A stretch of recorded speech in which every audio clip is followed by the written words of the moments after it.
Welcome to News with a View, a Fat Cat production.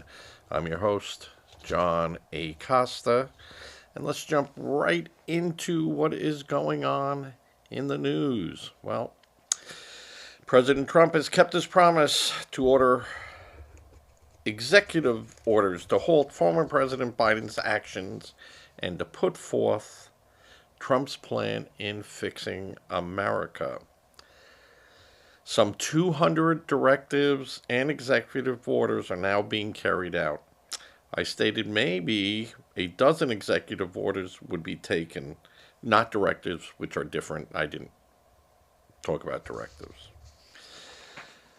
I think there were 80 executive orders that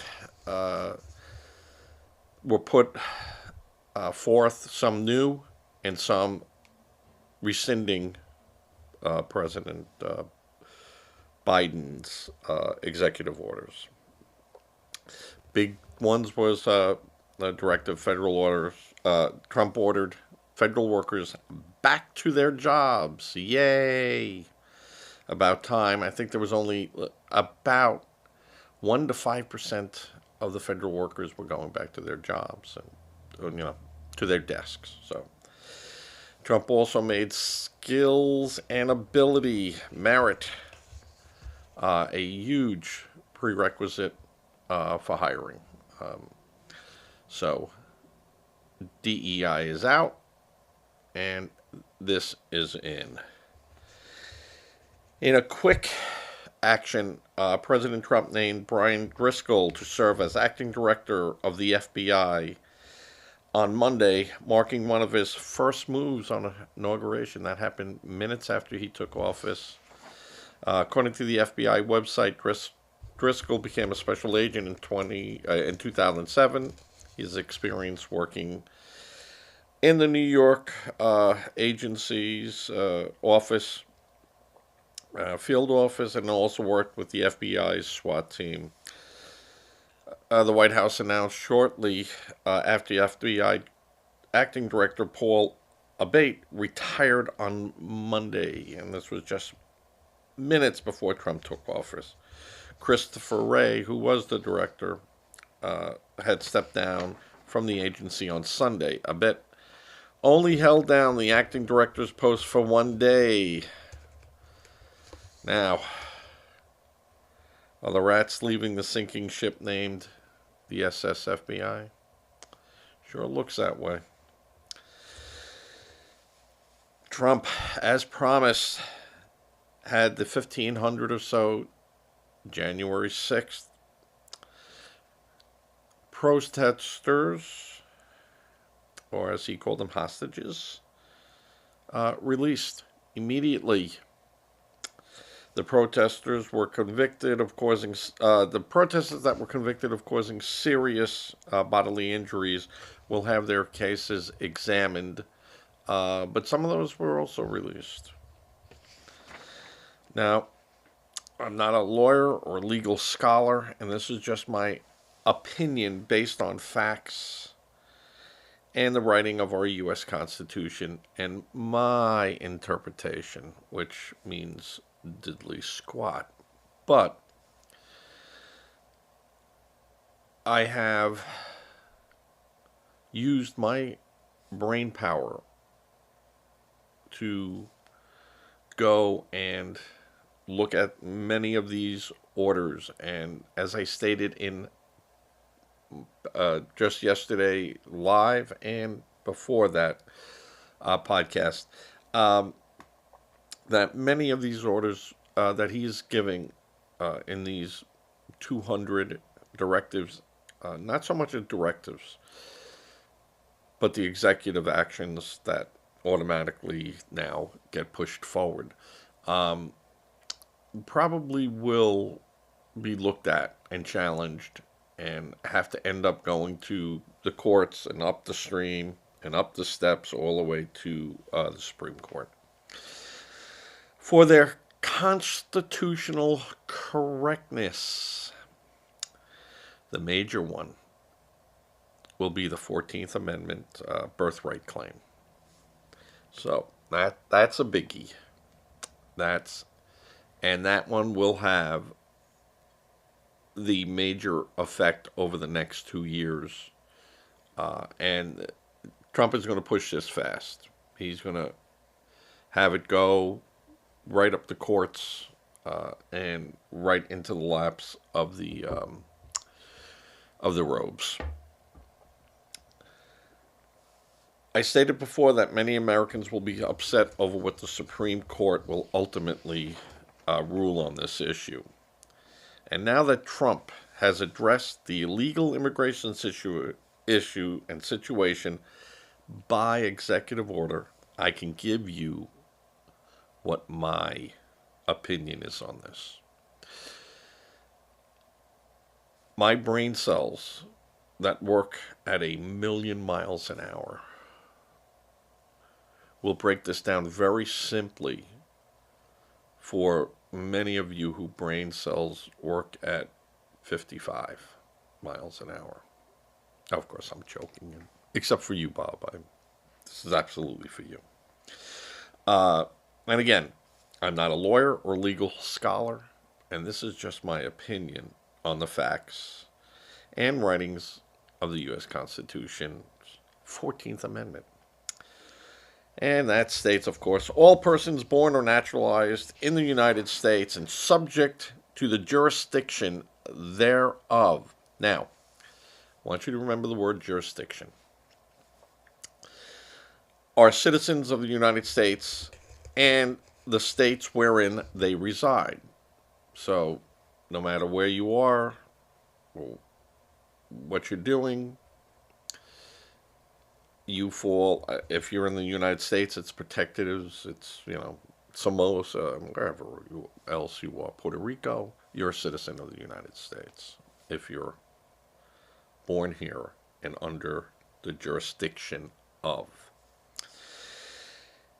No state shall make or enforce any laws which shall abridge the privileges or immunities of citizens, keyword, of the United States, nor shall any state deprive any person of life, liberty, or the pursuit of liberty or property without due process of the law, nor deny any person within its jurisdiction the equal protection of the law.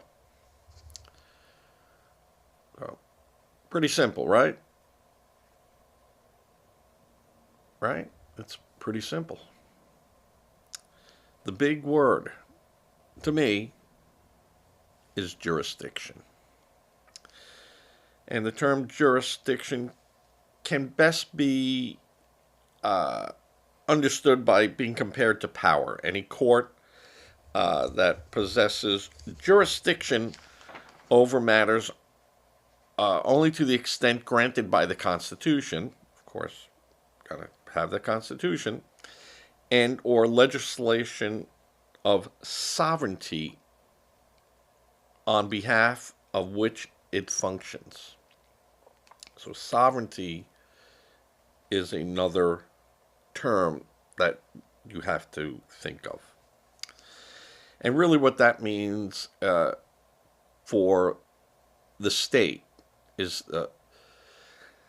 the state of New York can only look at matters, the state of New York courts can only look at matters pertaining to the state of New York.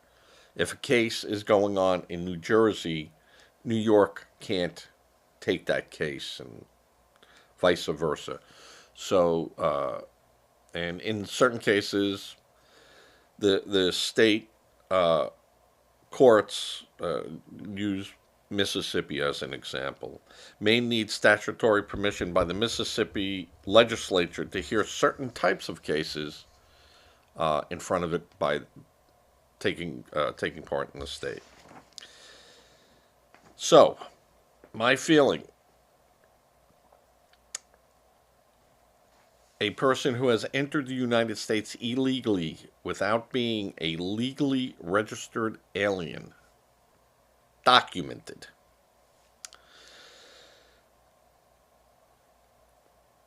and is here for legitimate purposes other than a tourist or a visitor does not have the right to argue jurisdiction protection under the U.S. Constitution.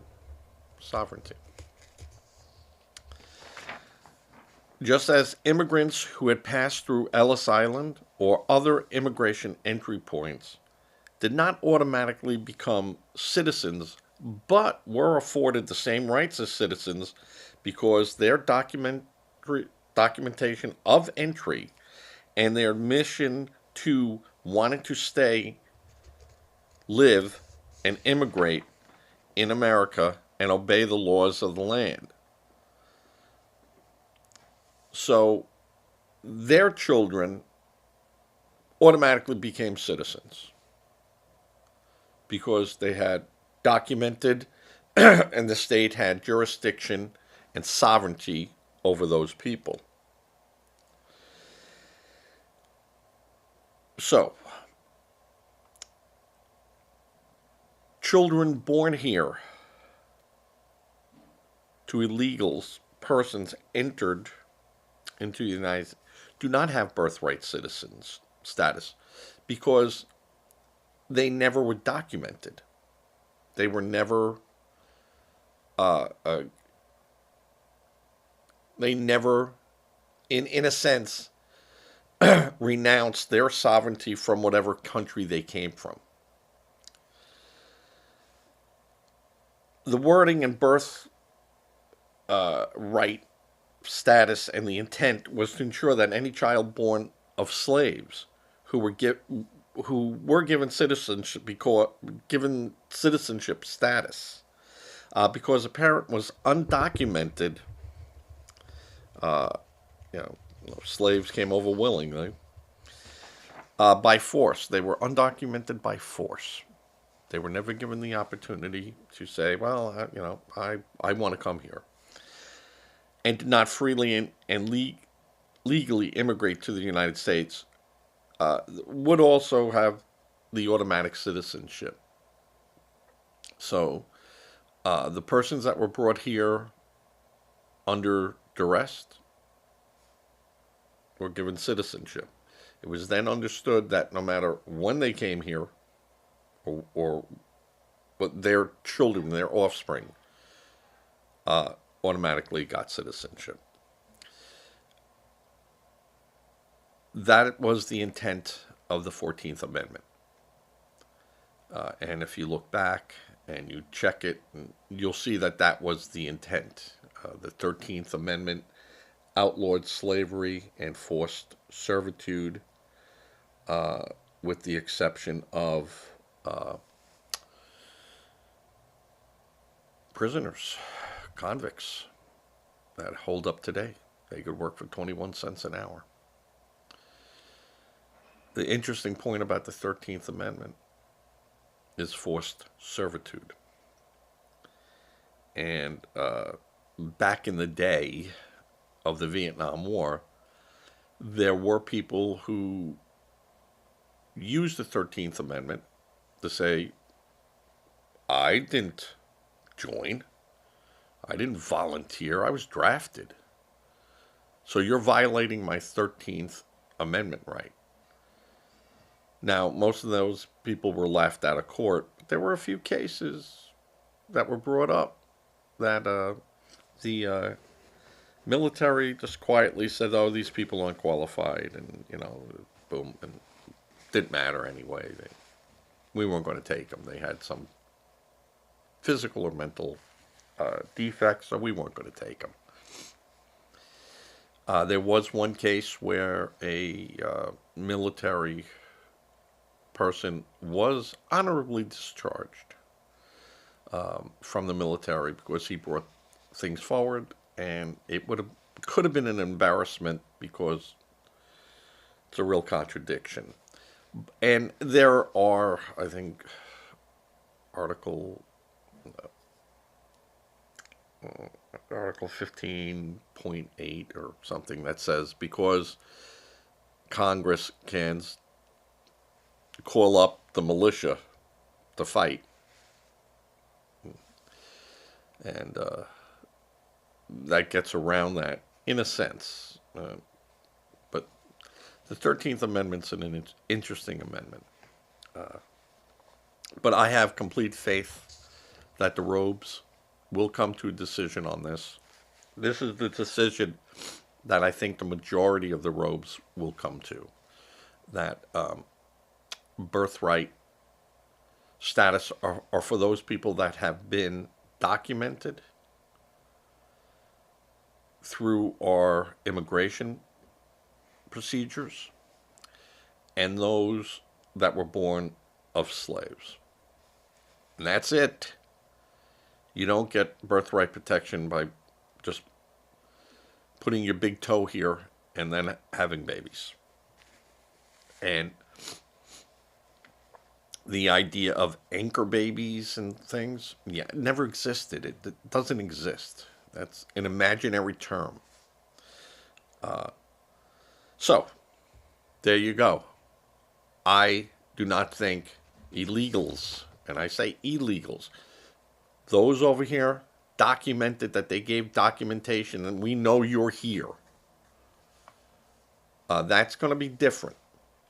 Now, if those people that came and said, hey, I'll come to my hearing, and they show up and they go for the hearing and everything's good, then they have a pathway to citizenship. But they're children that were born here. I'd say they're legal citizens. If you do not show up for your hearing, that they said, hey, you got to come back in 6 months, you got to, you got to do this. If they have not, then they violated their terms of their documentation. They are not legally here after that point. And as such, anything that took place in that 6-month time frame, or whatever the time frame is null and void. No bueno. You're out of here. So, this will be interesting. And love to hear what you have to say. I know, Bob, we've discussed last night some things, and we had some laughs and some reminiscing. And I can't wait to have you on the show. I told Bob that, if he starts making any good points, I'm just going to disconnect his feed and go, I seem to have lost Bob, and he's not calling back, but Bob is a very astute liberal, and he does his research. But not all research is good research.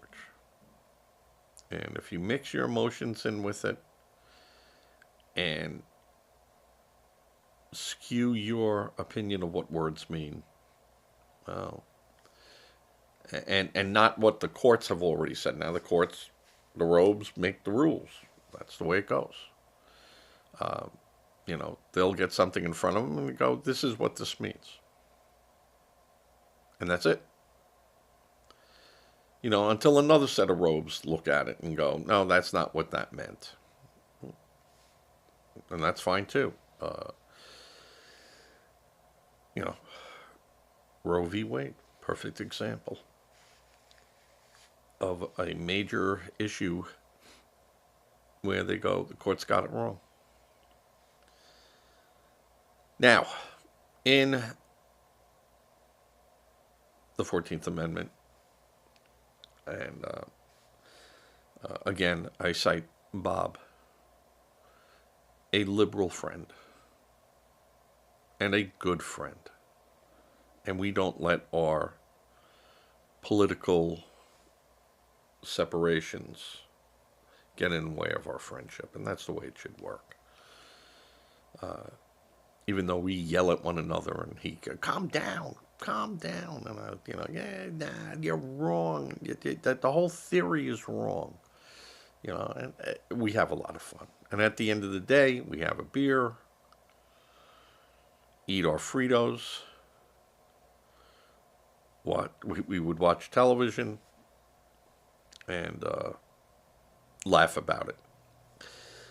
Well, Section 3 of the 14th Amendment. No person shall be a senator or representative in Congress or elector of president and vice president or hold any office, civil or military, under the United States or under any state, which is important, who having previously taken an oath as a member of Congress or as an officer of the United States or as a member of any state legislature or as an executive or judicial officer of any state to support the Constitution of the United States, that shall have engaged in insurrection or rebellion against the same or given aid and comfort to the enemies thereof.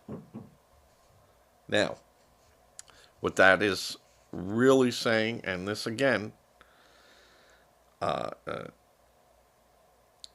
was written in 1868 and was part of the three-package 13th, 14th, and 15th Amendment of the Reconstruction period after the Civil War.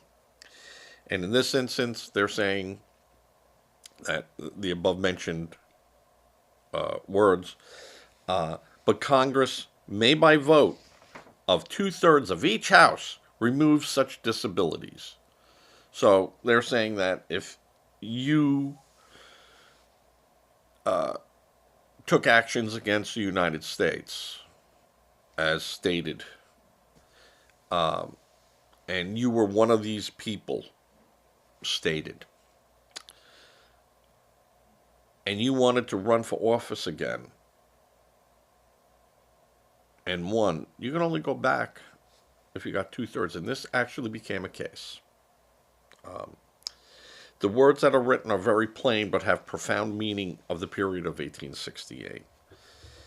And really what that meant, was that if you were in a state or federal government of a state that seceded from the Union, the United States, and then took an oath of allegiance to the Confederacy, which said, we're not part of you anymore.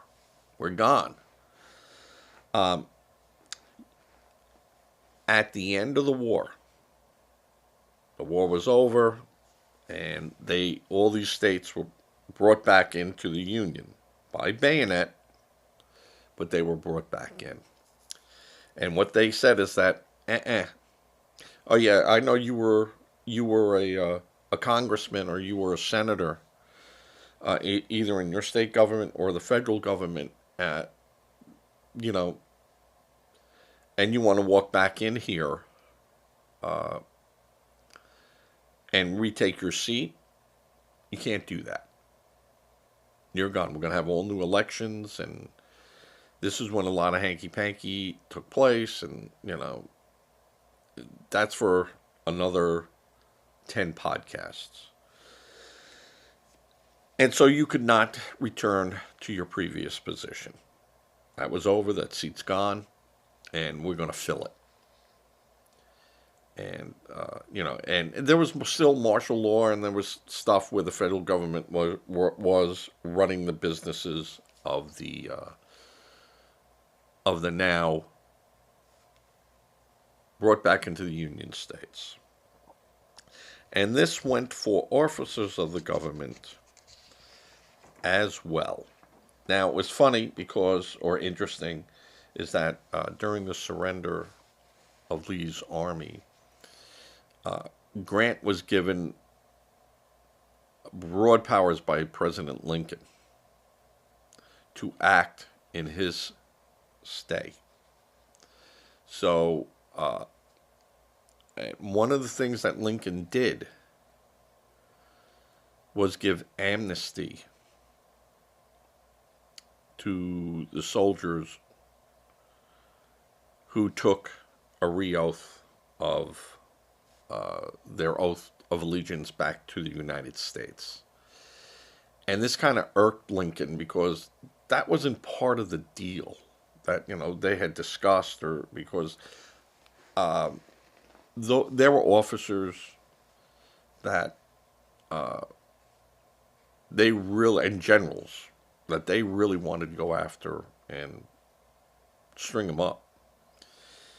And that kind of hampered him. But these were fighting generals and officers, and not like commandants of prison camps who were hung.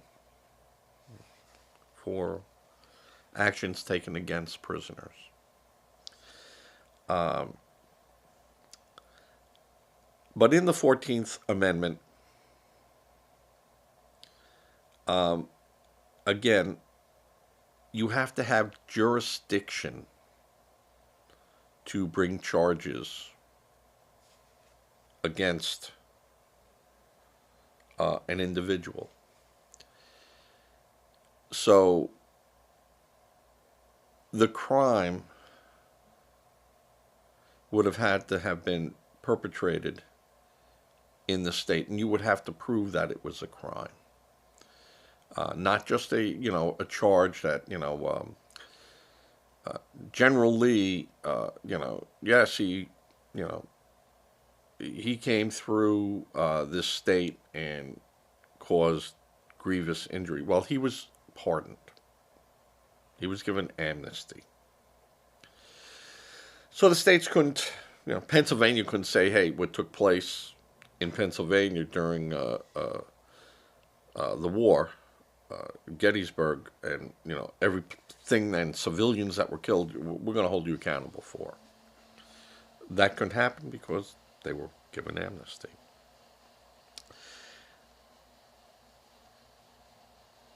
You would need a federal charge of insurrection. And there were people that were brought up on it. Absolutely. So, like I said, that's another 10 podcasts. And these people were brought up on charges. And the state legislators and everyone, they couldn't run for office again. Couldn't do it. Now, one did. One, and was denied his seat. And I think that went all the way up to the federal courts. And the Robe said, well, it says that you got to have a vote. You guys never voted. So eventually they voted, and then they voted again, and this guy got in. And I'll have that information for you. I read about it, but I just wasn't going to shove it in this. But it's interesting because this is why Jack Smith tried to look at Washington, D.C. to file the charges of insurrection, because that's where it took place, and that is where the president resided. So the jurisdiction and sovereignty issue kind of got pushed together. And that's why the states that tried to do all this and, we're charging the president with, and he can't be on our back, they couldn't do that. Not in a federal election. And they tried, and the Robe said, nope. One, you never proved insurrection, and you denied private citizen Trump a trial where he could defend himself. And remember, you have protections. So these states that did this was all to keep, it was all political. It had nothing to do with legality. And the Robe stepped in and said, no, you can't do that. Nice try, and try, but we're not going to allow that. And with the charges of Jack Smith trying to reach, insurrection, and he couldn't, under the 14th Amendment, get there. There wasn't enough for him to get there, and he knew it. And he should have known that from day one. And Merrick Garland should have known that from day one. That the insurrection charge, because they had everything over, they had everything they needed in front of them. They knew there was nothing new coming out, and they grilled witnesses, and they grilled people who voluntarily came, And there just wasn't enough there for them to use the words what the 14th Amendment was trying to say. And so, fraud, that he perpetrated a fraud on America by saying, I was robbed, I was cheated, the fix was in. And that never would have stood a legal test either. So, but that's why the states could not bring charges against Trump. They lacked the jurisdiction to make that charge. Moving on, but I'll be back to this. President Biden gave an unprecedented pardon to his family and the J6 investigating committees. Members, retired General Miley got one of these, and most of these were given in the last 15 minutes of his presidency. Legal. I feel he could do it. He was still the president. Up until Donald Trump said, I do. And my friend Bob made a good joke about that when they said, will you uphold the Constitution of the United States? And he added, this time. Yeah, so that was funny, Bob. I like that. I wish I would have thought of that. Because I would have said it.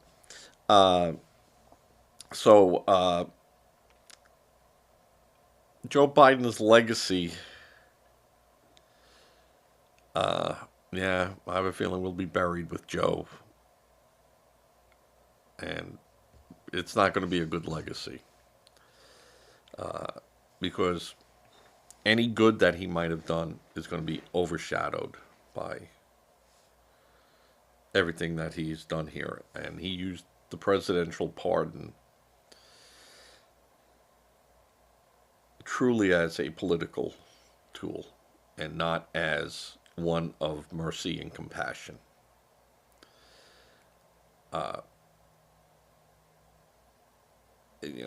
Trump said it too, that it looked pretty bad. It's, and I don't agree totally with that, because you exercising your Fifth Amendment right, and you hear people go, well, if you got nothing to hide, yeah, well, I'm also not going to help you put a rope around my neck. You're going to have to do it yourself. I'm going to be kicking and screaming the whole way, and the Fifth Amendment are one of the rights that I can use. So when people plead the Fifth Amendment or exercise their Second or Third or Fourth Amendment rights, which is extremely important, Fourth and Fifth Amendment rights, extremely important. And again, a podcast will go over all of this. But the pardons may not have, in the end, really protected these people. And I'll explain why. And this is my opinion. Again, I'm not a lawyer. I'm not a scholar. I'm just some fat guy on a couch with a microphone in front of him that can do this. For now.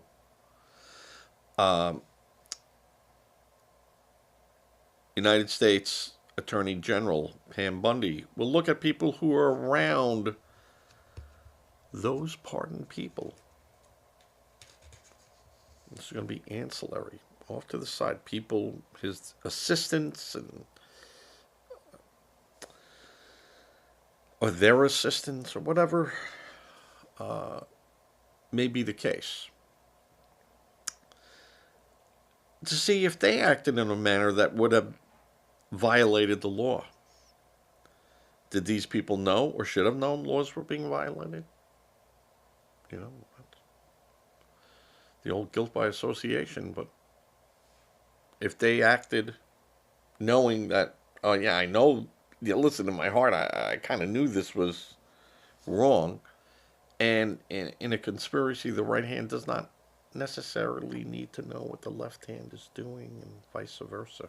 So this is going to get real interesting. Because what will happen is if they do find that, and any person who is then indicted and charged will have a trial. Unless, of course, they just plead outright guilty and accept whatever happens. But during those trials, it is my belief the Department of Justice will call those persons pardoned to act as a witness for the prosecution. They must appear and must testify to their knowledge of the evidence being presented and facts of the case. So that means that they will have to say what they have done. Now, you'll have people go, oh, they'll use their Fifth Amendment rights. Yeah, you just said Fifth Amendment rights. Your Fourth and Fifth Amendment rights you just said were so very important. Well, they can try to use their Fifth Amendment rights. And since they are already immune to any prosecution or charges of crimes, their Fifth Amendment rights would not be violated.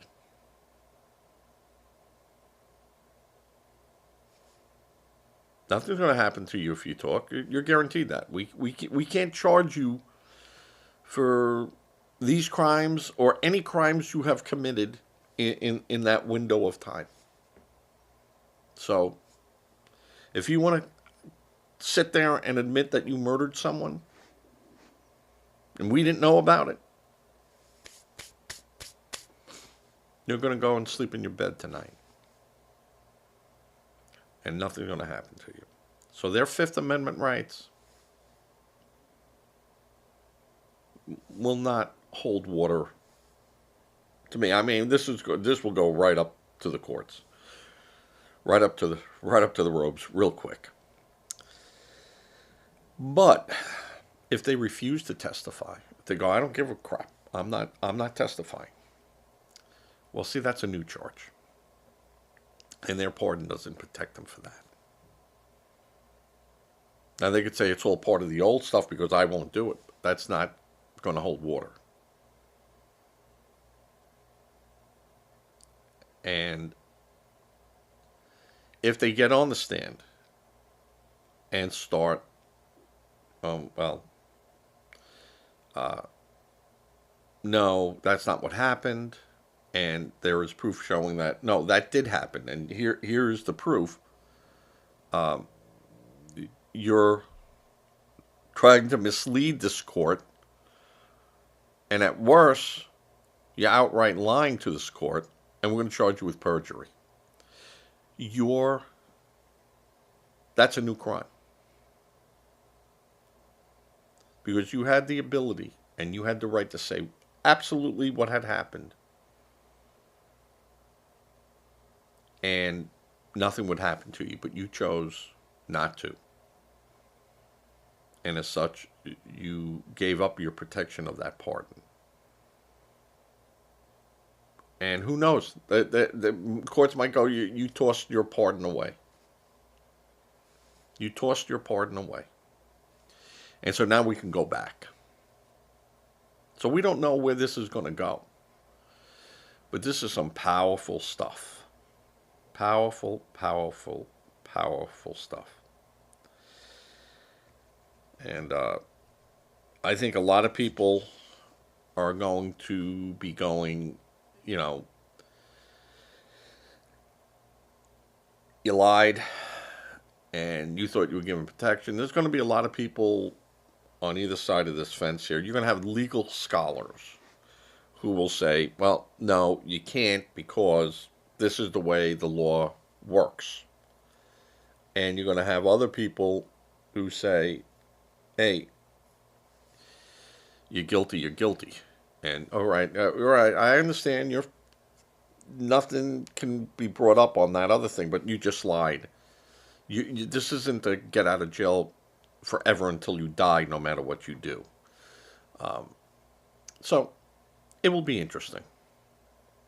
And I think the government, with facts, with proof, with evidence, should move forward. But if it's a fishing expedition, and we don't know what we don't know, but we're going to turn this person and shake them upside down, I'm not all for that. So you have to have, other than President Trump saying, "I know this happened. You can't tell me it didn't happen." Well, yeah, okay, you can say that. But before you start dragging people around, you better have the proof to back that up. And that was Attorney General Garland's comments that facts matter. And how you should and you could, or you could and you should, is a variable. And I think he did that for a reason. But I think they're going to go and use the information that they have. Now, I heard President Trump saying that the committee wiped out their records and no one has the records. Well, if they destroyed records, I'm not so sure, unless they allocate to it. Because remember, nothing can happen to them. If they could go, "Yeah, we burned everything. Good luck." Yeah, nothing can happen to them. But if they go, "We didn't do it," and then they find out, under a statement, going from now, this is all new. So anything you say past this point, you're not going to be protected on. Did you burn the records? Did you destroy those records? Did you order anyone to destroy those records? And they will have to allocate. They'll have to say exactly what they did. Nothing will happen to them, but they'll have to admit what they did. And if they don't, or they lie, and an assistant comes in, "Whoa, no, no, no. Yeah, she told me to destroy these records." And someone up there might have gone, "Hey, I'm going to go to, all right, I know she's the top dog here, but I also answer to a dog over here too. And hey, do I get rid of this stuff? Because I thought that we have to save everything." That person who destroyed it will be on the hook because they knew. And I'm sure, they'll ask those people, "Did you know that record preservation, you had to do this?" "Yeah, but you destroyed it anyway." "Well, I was told to, but you destroyed it anyway." And that's where I said that they'll come through a back door and get these people. And if they don't lie, then everything that Trump has been saying is now substantiated. Nothing can be done about it other than to exonerate Donald Trump from being called a liar, and it's imaginary, and no one went after him, and then it is all out there. I am sure there are people that are very nervous out there, and Pelosi being one of them. Schiff, who was called a lying dog by Trump. And now Trump is a very elegant speaker. He might be what I call, and he's not a drinker, but I would call him a bar stool speaker. He'll speak his mind. And I don't care if you like it, I don't care if you like it, I'm saying it. And if you got a problem with that, come on. So he gets his core message across, and we have seen that. He's number 47, and you guys said he never would happen. I did get a kick out of one of them. I forget who asked him, of the former presidents, which one would you ask for advice from? And he said, He would ask former President William Clinton for advice because Bill Clinton was politically savvy. Now, let's go on to the president's economic growth that he wants to do and the challenge. And it's two factors. It's oil and tariffs. Using oil as a means for almost immediate deficit trade improvement. We're going to sell oil and we're going to drill, baby, drill, and we're going to have so much oil. We're not going to be dependent on Venezuela. We're not going to, any of these countries. They want to take actions again. We're not going to sell you. We don't need your oil. We don't need oil from the Middle East. We don't need oil from Canada. We got it all here. And that can be immediate. Now, his other one with the tariffs, that will have an immediate bump. And I agree with some of the economists that it will raise prices.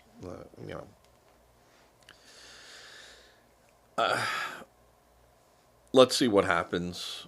Let's see what he really does. And how some of the players, China and Europe, see how they come to the table.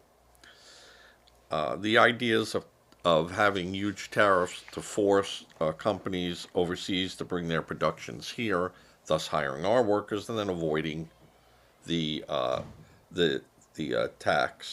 tariff, which is a tax altogether. That will take much longer to happen. And there'll be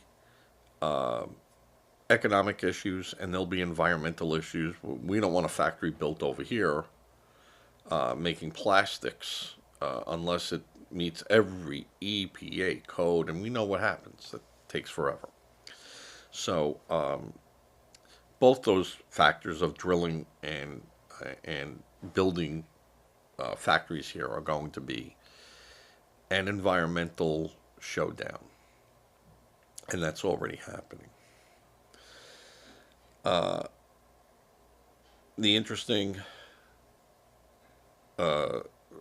other directive that he made is the gender identification on a federal level. Only two sexes, male and female.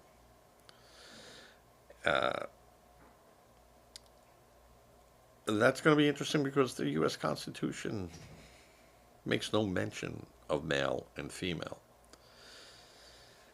However, the Constitution does guarantee equal rights under the law to all the sexes.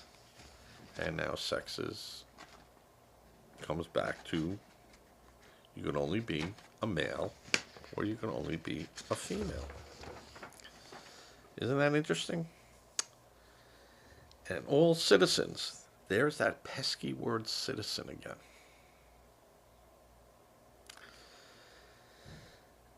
Name changes. The Gulf of America.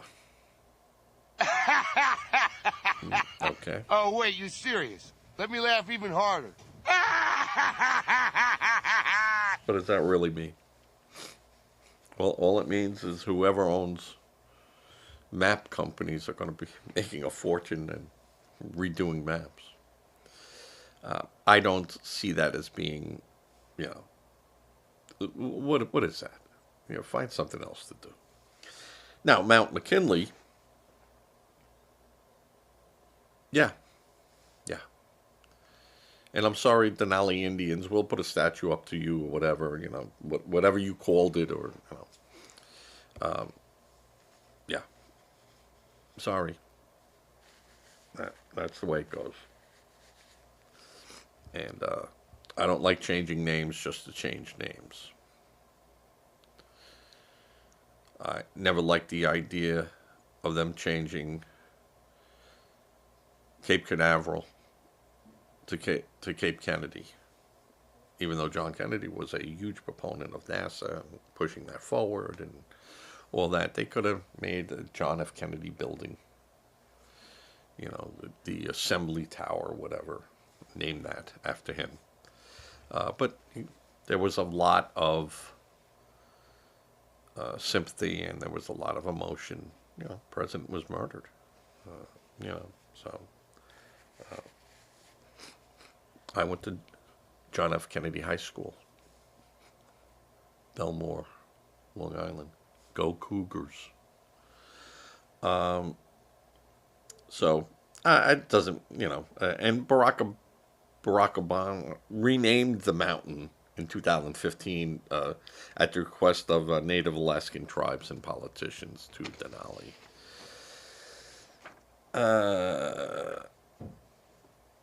And of course, that was the people of Ohio. I mean, did they even know William McKinley came from Ohio? I mean, probably if you asked 3/4 of the people that lived in Ohio, they'd go, "Who? The McKinley? The ones down the street?" I work with one. They wouldn't know that. Oh, he came from here. Oh, and the change of Gulf of Mexico, and I don't even know if the president has the right to change the name of the Gulf of Mexico, since it's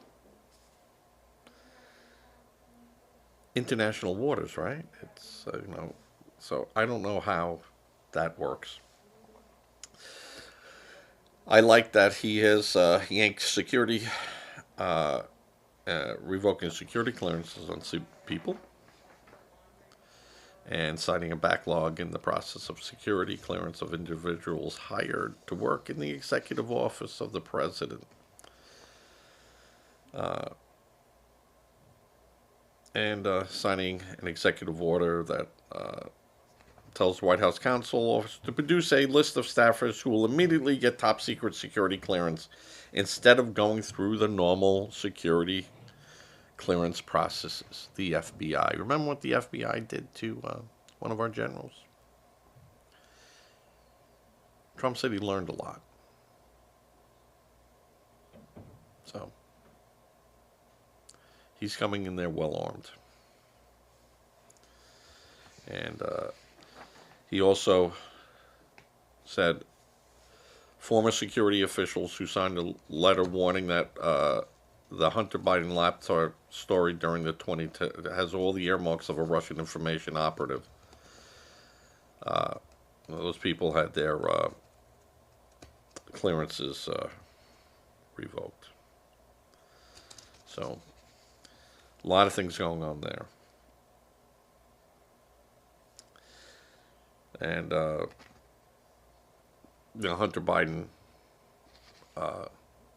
laptop issue is still a hot topic. So a lot of those people that were with Bolton and such had their security clearances yanked. And it's interesting because if you had a security clearance, you could go in and you couldn't take it with you, but you could demand to see certain things inside your little envelope. And that has stopped. So, record number of orders. Trump has the scope of orders signed exceed what he did on his first day in 2017. And where he went after the Affordable Care Act. It goes beyond the number Biden signed on his first day also. Biden signed 9 executive orders on topics from ethics all the way through the executive branches to combating discrimination based on gender identity and sexual orientation. Well, that got reversed. And he also signed orders reversing Trump directives on immigration and deregulations. And that it just got skewered. Biden also signed off on 7 other executive actions that day in 2021, including directives aimed at halting funding of the Trump border wall and reversing his decision to pull the United States out of the Paris Climate Agreement. Well, pulled out of it again. Pulling out of things more than a train out of a station. Uh, so his pull out of the World Health Organization, Trump citing that China pays $39 million into it. They got 5 times the population we have, and yet we pay $500 million. Now, I don't know if this was all about money, but Trump said we're tired of getting ripped off. We're not doing that anymore. We got a new sheriff in town. Just stops. And so he pulled out of that. Now, he said the World Health Organization will come back and say, well, you could have it for $39 million. And Trump might go, well, see, look at what I saved. Now, he also reversed some of Biden's final executive orders. One of those orders was Biden removed Cuba from being a state sponsor of terrorism. Yet, during the Biden administration, our staff in Cuba were reporting incidents of unexplained headaches and microwave bursts and other things that were being targeted to the embassy in Cuba. That has never been fully explained. I'd like to see what that, or hear what the explanation could have been, but I think that might be so top secret and so sensitive that if we find out that this was a hostile act by a nation other than Cuba, I would consider it an act of war. They attacked one of our embassies. And not just once or not by accident, not in a bombing that, hey, this bomb went off course and, sorry. You were warned. We were fighting, but it happens. This was a prolonged and directed act, if this was the case. And any nation involved with that, be it Cuban or being someone else, I'd put them on immediate notice that we're going to get you. So, Trump, we have a record-setting number of documents that I'll be signing right after the inauguration speech, he said, and he carried it out. One of the topics that were discussed, and people were like yelling and saying that that's not, offshore wind power it doesn't kill whales. And, they environmentalists say, Trump is terrible. He's going to ruin everything. Yet here he's saying, hey, there's some question as whether or not this has really worked the way it was intended to work. And studies, and there were instances of, wind power generators off of Connecticut.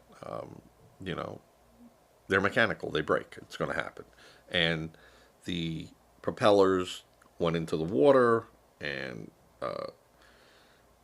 broke into little chunks, which fish and other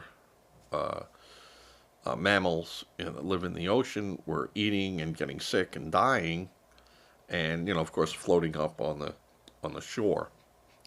And but that happens. Ships sink, stuff happens. That happens, and whales are born and whales die, and that happens too. But them saying that it has nothing to do with the wind powers. Not, uh, Yet a government regulator recognizing offshore wind destructive environmental effects is as rare as a North Atlantic white whale. No. But a 600 plus page report, and that's recent, from the Bureau of Ocean Energy Management, which was a New York State. This was a New York State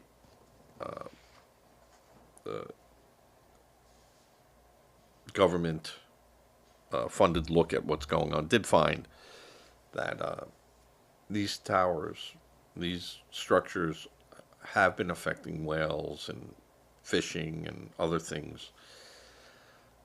So there is some legitimacy in Trump going that way. Is this big oil going after, an alternate source? Is this nuclear power going after another source? Is this solar power people going after an alternate source? Um, could be. And really, the wind generator power out there, it's there. Um, I know people said that, it blocks our view of the ocean. Well, yeah, tough. Tough. Factories block the view of people's houses. But those factories are there and create jobs, and it's good for the community, and it pays taxes, and you don't like that, you move away. But, you want the view? Oh, yeah. Move somewhere else. No one is forcing you to live there. And those things are so offshore that, most people can't see it. Uh, so, do I think that whales are dying because of the, wind power? I'm sure maybe one whale did, or two whales did, or I don't know. I'm not a whale. I don't think anyone's out there going, oh, this whale bumped its head into it. I think whales can see pretty good. And those that can't, well, nature has a way to take care of them. They just found it. Uh, they beach themselves or whatever. But I don't know. I don't know. You know, and neither does the president. But he has experts telling him, hey, there's something going on here, and people are upset about it, and he's answering it. Uh, find out more. Just find out more, that's all. It's not a big deal. And I think that the people will. Uh, Trump won't have a long honeymoon with the media. Uh, he's sued It's nothing a lawsuit won't the cure. media and came to settlements or won, with the exception of CNN. He lost that case, but well, I didn't lose the case. I think the courts just wouldn't hear it. They said we're not going to hear it, and doesn't mean he can't go back and for a second bite of the apple on that, but I think he's got bigger fish to fry at this point now. He won. He got what he wanted, and uh, he says he has a mandate. Every president that win, you have a mandate.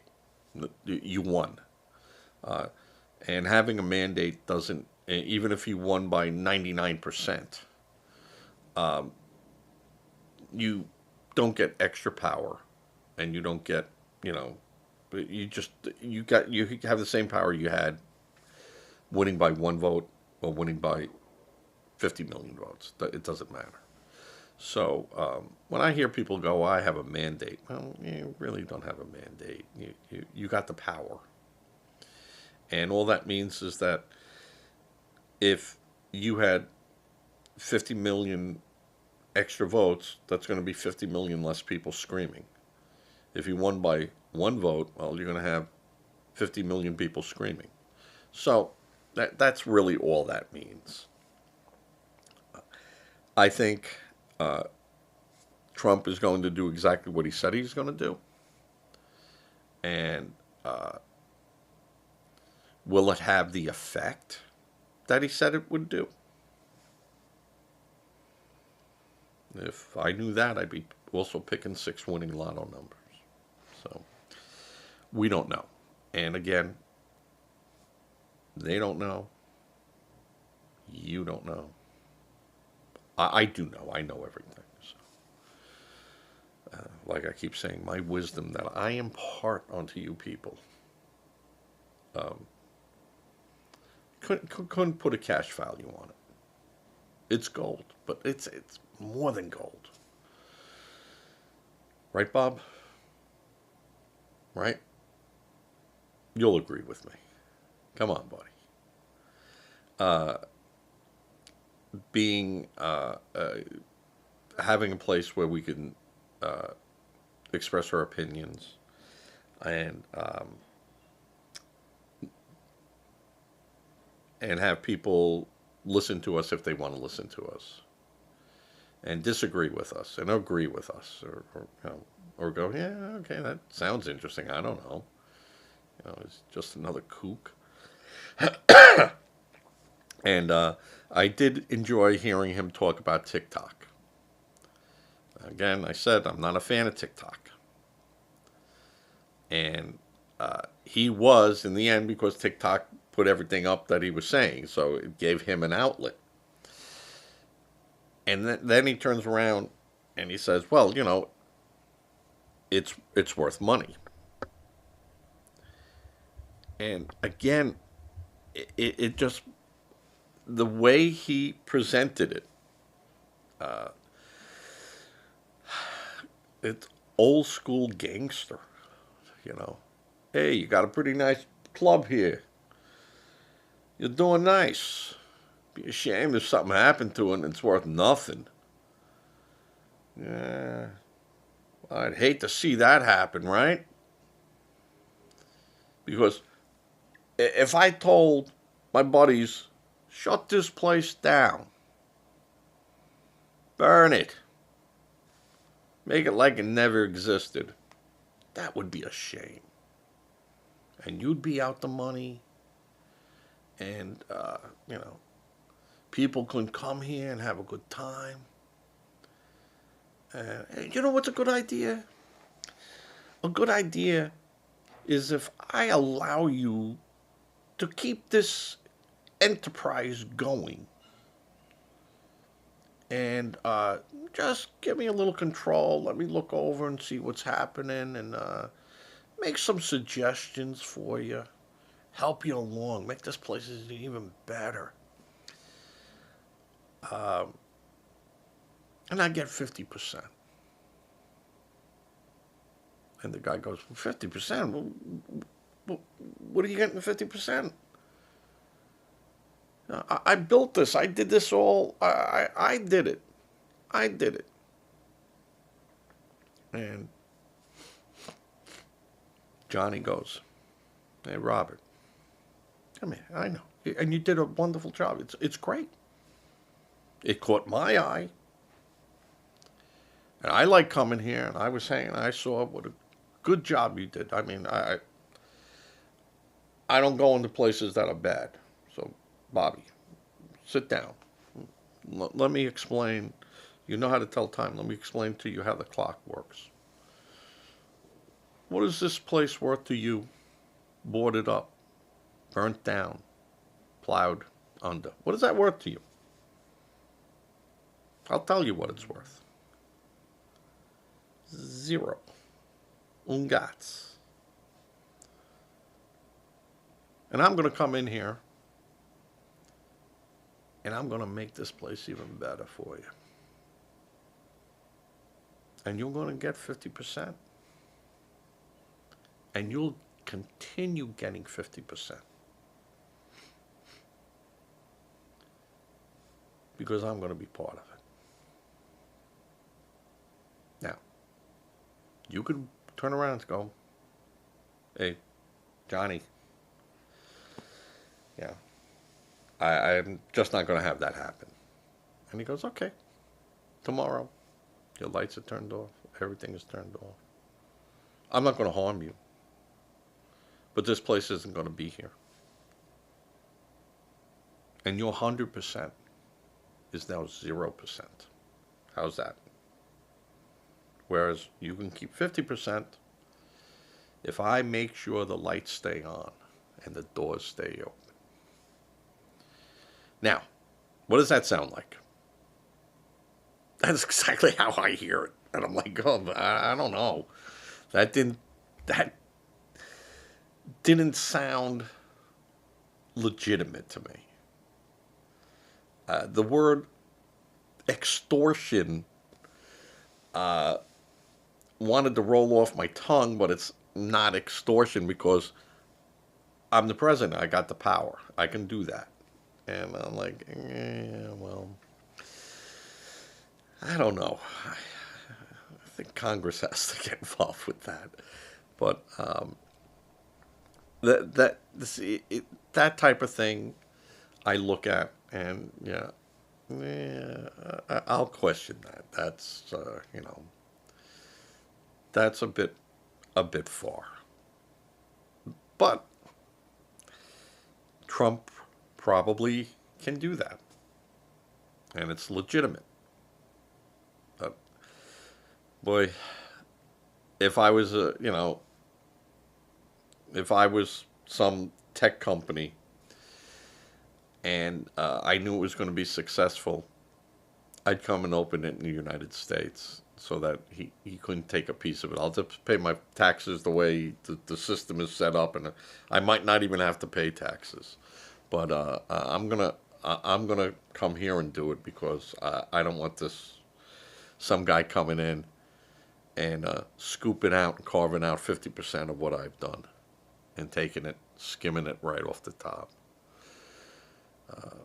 So maybe that's a warning shot. I don't know.